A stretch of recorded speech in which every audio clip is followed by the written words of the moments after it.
Good morning, good evening, good afternoon, whatever time of the day you're watching this. We got QB rankings. I know everyone's favorite subject.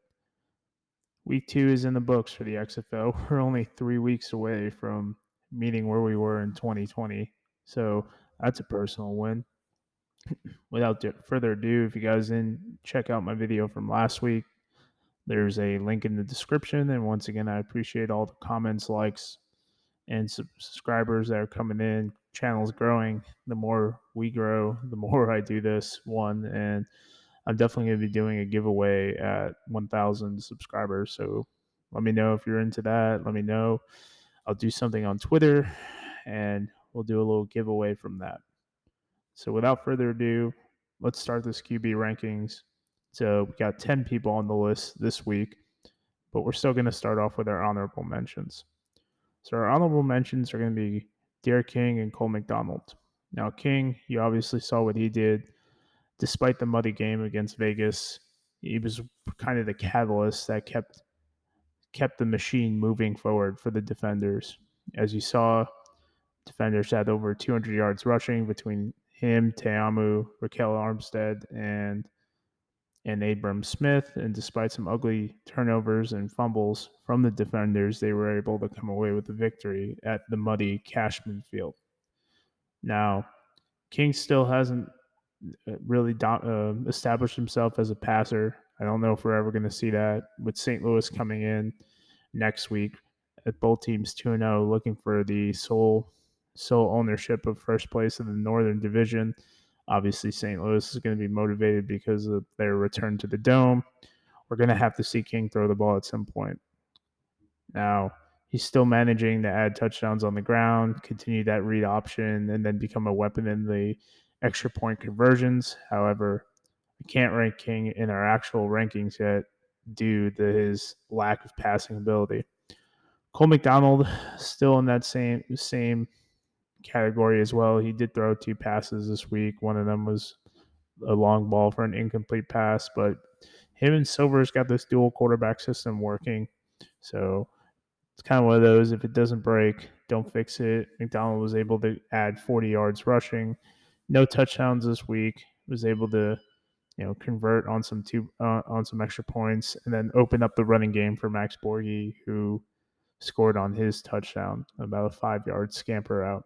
So those are my 2 honorable mentions. With that being said, let's get into our QB rankings for week 2. Coming in at 10, Luis Perez. Bad performance. Can't hit the out route. Arm strength was a factor. The weather was a factor. He went 1 of 5 for 0 passing yards, 1 rushing attempt, 9 rushing yards. It's kind of a fall from grace right now. After his performance in week 1, I had him at number 3 because of his 3 touchdowns. He played such a good first half of football last week. This week couldn't get anything going, whether it be the weather, lack of comfortability, putting too much pressure on himself. But ultimately, he was benched for Brett Hundley. So I'm not really sure what we see from Perez. It's kind of a shame. Over his career, he's thrown for almost 4,000 football passing yards in addition to 27 touchdowns.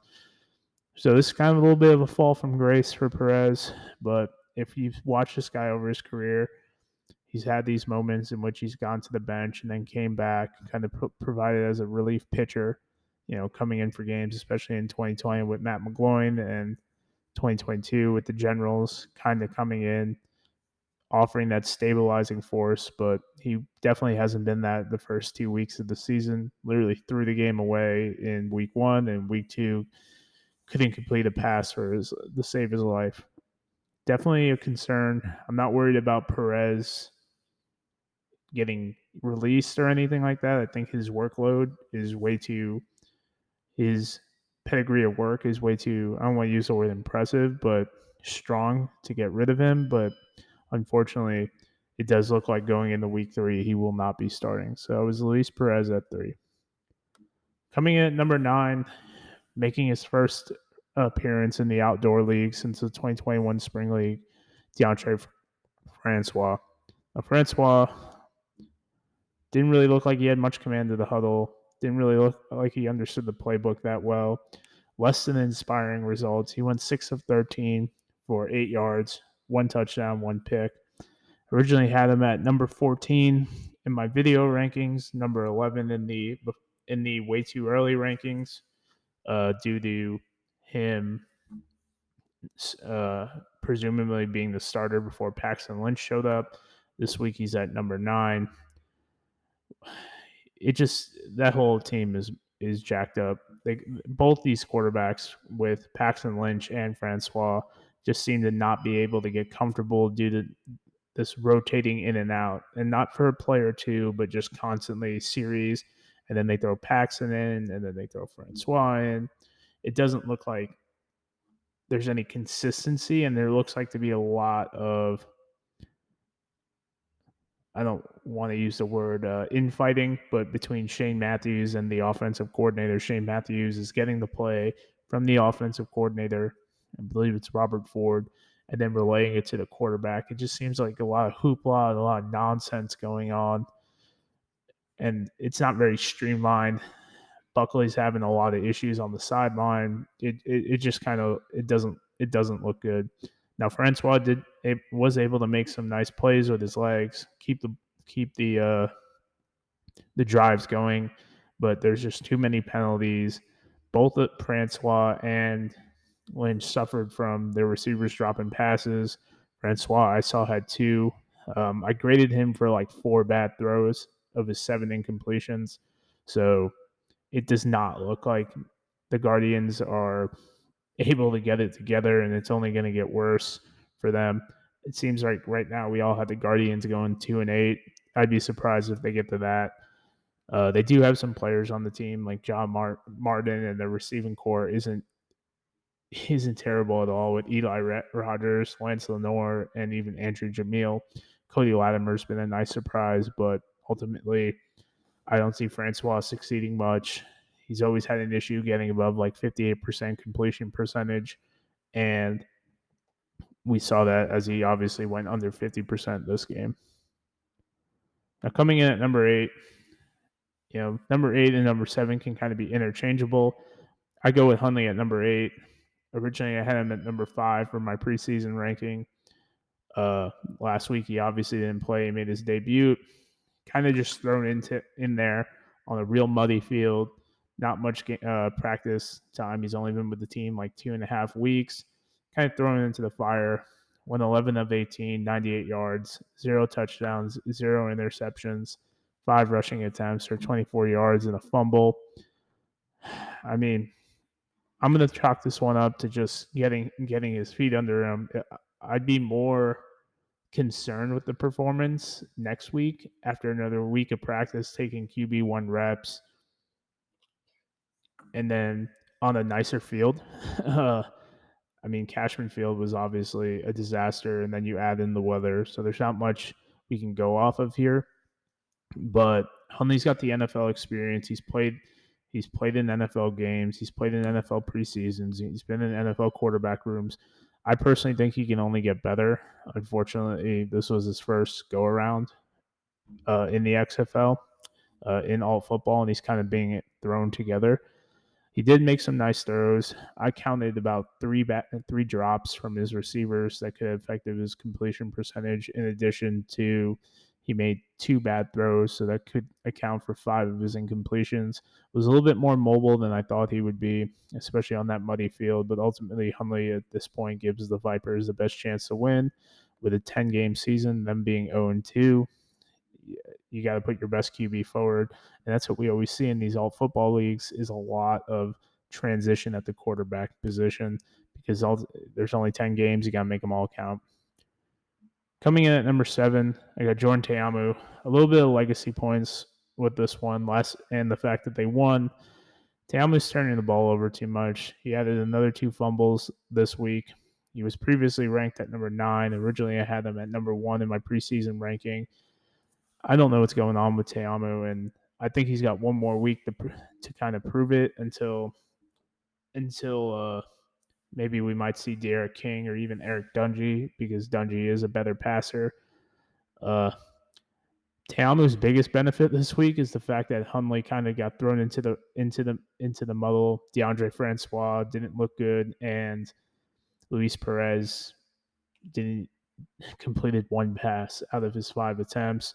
Obviously, Teamu's rushing game is the most valuable asset that he has this year. But if we look at his last three seasons in all football, he went from 70% completion percentage with the Battlehawks, 50 around 54 with the Tampa Bay Bandits of the USFL, and then he's gone back-to-back weeks of going under 50% playing football this year with the DC Defenders. Now, granted, there's some offensive line issues. They have a couple injuries. They just signed Bruno Reagan to play center. Those two played center, and that was the quarterback center battery in 2020 at the Battlehawks, in 2022 with the Bandits. Hopefully, that helps him out. In addition to a nicer field going into Audi Field for week 3, with the Battlehawks coming to town, a dynamic pass rush, linebackers who run all over the field, and then a defensive secondary who's not afraid to step up. It wouldn't surprise me if we see another bad performance from Teamu, and ultimately seeing reps from King and Dungy, and really seeing King actually throw the football to see if he can do this in the XFL, and he's not just kind of a gimmick player that's just going to rush the ball. Number 6, a little bit higher. Another benefit of bad play is Paxton Lynch. I counted 4 drops from Lynch, from his receivers. I graded him on 2 bad throws. Originally, he was ranked number 7 last week, or way too early rankings. I had him at 8. And the thing is with Paxton is he's running the script well. He went 9 of 19, 79 yards, one passing touchdown, 1 rushing attempt for 9 rushing yards. He also had 2 longer rushes that were negated due to penalties, in addition to just the inconsistent workloads, some bad play calling, and a hell of a lot of penalties. Lynch is never really able to get going. It's a sad system in Orlando. This guy is coming in at number 6. You can see how frustrated he is. They're not really telling either quarterback what's going on. He said it on the sidelines. He's trying to be a good teammate, but ultimately Lynch is. It seems like Lynch, I don't want to say made a mistake coming to the XFL, but maybe made a mistake going to the Guardians. He's a Florida guy. He wanted to stay in Florida, wanted to be around his family, but it's not working out, and it's nothing indicative on him. If you see some of these throws he's making, he did have the 2 overthrows, but he's able to hit the out route. His arm is still strong. If I was Paxton Lynch, I would take solace in knowing that this is not his fault. And even to DeAndre Francois, there's just so much going on behind the scenes that we're seeing with the access we have from the XFL, that this is clearly a dysfunctional team. I don't really know if it's going to get better, but it does seem that he does have continuity with Cody Latimer and Eli Rogers, and moving forward, that's going to be his biggest benefit. With Lance Lenoir coming in, those two played with the Michigan Panthers in 2022 of the USFL. I'm really hoping that kind of catapults him and is able to deliver more consistent QB play. His film doesn't look that bad. He's still mobile. I think there's a chance for improvement overall for him, and it wouldn't surprise me if he went down to number 5 or 4 in the next week. But he needs to be able to stay on the field the majority of the game, and rotating quarterbacks in and out is not going to help him. Coming in at number 5, Drew Plitt. I wanted to move him up, but ultimately these turnovers just killed him. In last week, played through an interception, had a fumble. This week he had 2 interceptions and a fumble. He did look better at times. And even though he was still shaky, it looked like he was improving, and then the wheels kind of fell off. He went 15 of 30 for 120 passing yards, 2 touchdowns, 2 picks, 2 rushing attempts, 14 yards, 1 fumble. It seems that he's having trouble getting comfortable. They couldn't cash in on another turnover, which is all their points came off turnovers. It was the first time the offense actually moved the ball, looked decent. He's still finding that connection with Sal Cannella. But there are other, Lawan Winningham is there, Jordan Smallwood's there. You got to be able to distribute this football out on a more consistent basis. Running game looks pretty decent. I think it's coming down the plate. I think he's got one more week to prove himself.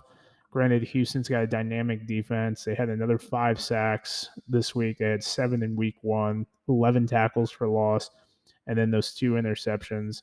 So Houston obviously is one of the better defenses in this league. Plitt's having trouble with it going into next week. I think if he performs, you might see Kyle Sloter in week 4, but I do think he has one more week, and he's kind of that middle of the pack quarterback right now. He just needs to take it up one more step, and then we could be seeing a different result because they still only lost 23-14. He curbs those turnovers a bit. We're talking a whole different ball game right now. Another guy who stood in the same spot as he did last week was Ben DiNucci. DiNucci's been staying at 4 the whole game. It's 2 steps forward, 1 step back with DiNucci. He went 19 of 29 for 196 passing yards, 2 touchdowns, no picks, 8 rushing attempts, 34 rushing yards, 1 fumble. It's the same thing. It's that one turnover that's changing the game. He threw a touchdown with about a minute 27 left to Jordan Veazey. It looked like that was going to be the icing on the cake, but obviously AJ McCarron threw some magic on it. Donnie Hagman made a field goal, and they're 0-2. So it's back-to-back losses of DiNucci just coming up a little bit short. He's obviously better than Drew Plitt, Paxton, so he is in the top half of the quarterbacks, but it just seems like we need a little bit more from him. It's a little bit like Drew Plitt, except he's obviously moving the ball way better in June Jones's offense. I think moving forward, DiNucci is going to be in that 4-3 range. Continuing in this season, I like a lot of what he's doing, but it seems like sometimes he can get erratic. He's been way more mobile than I think anyone really remembered him from his days with the Cowboys, but ultimately DiNucci needs to clean his game up just a bit, and then you're looking at a 2-0 team for the Sea Dragons minus an 0-2 team. Coming in at number 3, Jack Cohn. Now Cohn wasn't the most dynamic player this week. Originally, I had him at 5. This week, I have him at 3. Cohn played a clean game. It was turnover free. He had 16 of 24, 165 passing yards, 3 touchdowns, 0 picks, 3 rushing attempts, 23 yards. I was impressed. The biggest thing with these younger quarterbacks, remember, this is only his second start, is that they're able to play that clean football game, and we're seeing growth.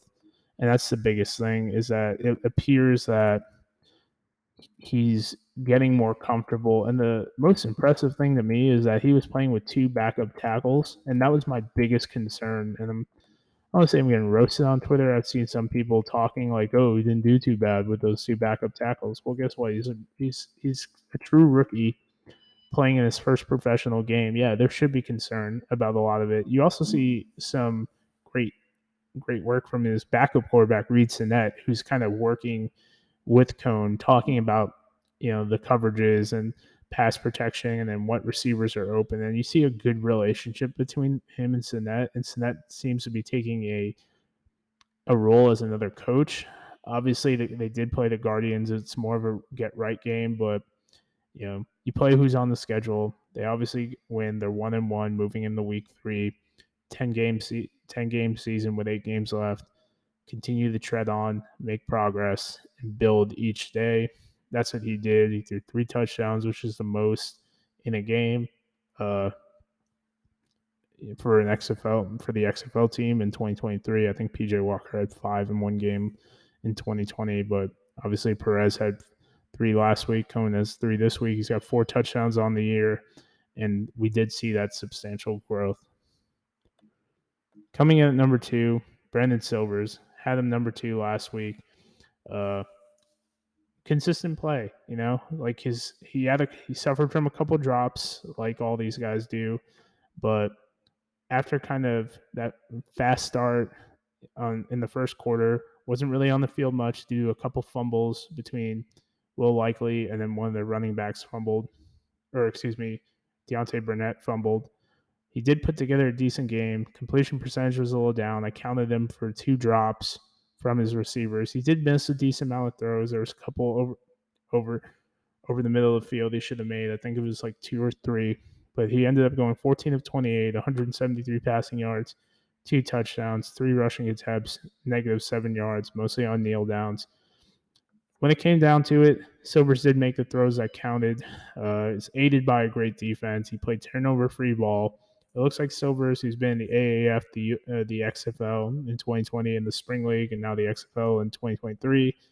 It looks like he's kind of taking over that throne of Spring King. I like what I see from him. He's getting better. You remember, he didn't play in 2022. He's with AJ Smith for another year, so they're just getting better and gelling well. And with Cole McDonald coming in to the assist in the rushing attack, along with Max Borghi and Bryce Allen, this team clearly looks like the best team in the XFL right now. And as someone who covers the Battlehawks, pains me to say it, but this team has a much better offensive output in addition to the defense that's giving them a lot of opportunity and allowing it to pretty easy to succeed moving forward. So Silvers, I think, could take the top spot from our next guy, but ultimately he stays in that number 2. He's doing what he's supposed to do. He's not making those turnovers, which, I mean, that's universal in football. If you can protect the football and give your team a chance to succeed, and not give your defense that short field, you're probably going to win some football games. Houston's 2-0 going into week 3. Number 1, my guy, AJ McCarron. A little bit ugly for about a quarter or two, as that's kind of their MO. They move the ball a lot better. Their offensive line has a lot of issues. Those 2 tackles are getting beat constantly. They were kind of bullied by some Seattle Sharif Miller and Cesar Skipper, Nico Wallace. The problem is with their offensive tackles is that they're leaning right now, and unfortunately, when they do that and they're not moving their feet, when they're leaning forward, a good defensive end is just going to kind of bat their hands away and put a decent move on them or a decent rip on them, and that's going to allow them to just kind of breeze by, which we saw a lot. McCarron went 22 of 36, 184 passing yards, a touchdown, no picks, 5 rushing attempts, 41 rushing yards, and a rushing touchdown. He's going consecutive weeks with leading, last-second victories for St. Louis. Obviously, Donnie Hickman makes a game-winning 44-yard field goal after missing 2 field goals, made it a little bit closer than it needs to, but McCarron's showing a lot of leadership traits. He's showing a lot of grit. It's embodied of what Coach Beck wants right now, and he's doing a great job. They're 2-0 going into week 3. And the thing is, too, is, man, this Battlehawks team had 6 drops. I counted. He had 2 bad throws and 6 drops. He's showing a lot of poise. The leadership is there. All those goofy words, intangibles, everything like that is what's kind of prompting him to a higher level. I mean, I'm more than happy with what he's doing. I originally had him at 3 in my preseason rankings. Now he's at 1. He's been at 1 for 2 weeks. Him and Silvers have been that 1-2 punch right there. I'm pretty satisfied with where he's going, and he's doing it. He's being consistent, and he's not turning the ball over. So despite all the struggles on the offensive line, he's protecting the football. He's showing a little bit more mobility than we've seen from a quarterback like him over the years. I think continue moving forward. That's going to be the key. And it's not a profound thought.